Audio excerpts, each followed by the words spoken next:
ட்ரம்ப்புடைய கையாலாகாத தனம் இன்னைக்கு பாகிஸ்தானை ஏதோ ஒரு சமாதானத்தை ஓதுற தேவதூதன் மாதிரி இந்த உலகத்தை பார்க்க வச்சிருக்கு. பாகிஸ்தானை பொறுத்தளவுக்கு ஈரானுக்கும் அமெரிக்காவுக்குமான அமைதி பேச்சுவார்த்தையை இஸ்லாமாபாத்தில் வச்சு நடத்த போறாங்க.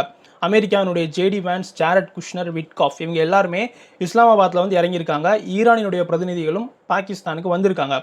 பாகிஸ்தானில் வச்சு தான் அந்த அமைதி பேச்சுவார்த்தை நடக்குது. இதனால உலகத்தினுடைய பீஸ் மேக்கரா பாகிஸ்தானினுடைய ஃபெயில்டு மார்ஷலும் அவங்களுடைய பிரதமரும் அவங்கள காட்டிக்கிட்டாங்க.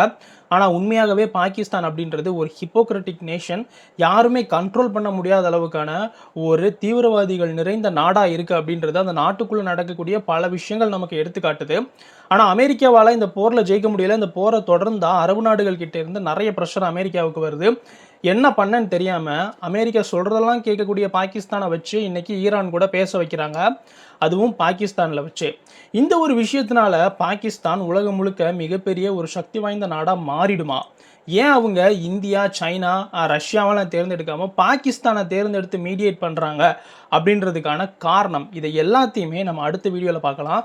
இது சம்மந்தமான உங்கள் கருத்துக்களை கமெண்ட்டில் சொல்லுங்கள். நம்ம ஓஹோ தமிழ் சேனலை சப்ஸ்கிரைப் பண்ண பார்க்குறவங்க சப்ஸ்கிரைப் பண்ணிக்கிடுங்க. ஓஹோ அப்படியா? ஆமாடி.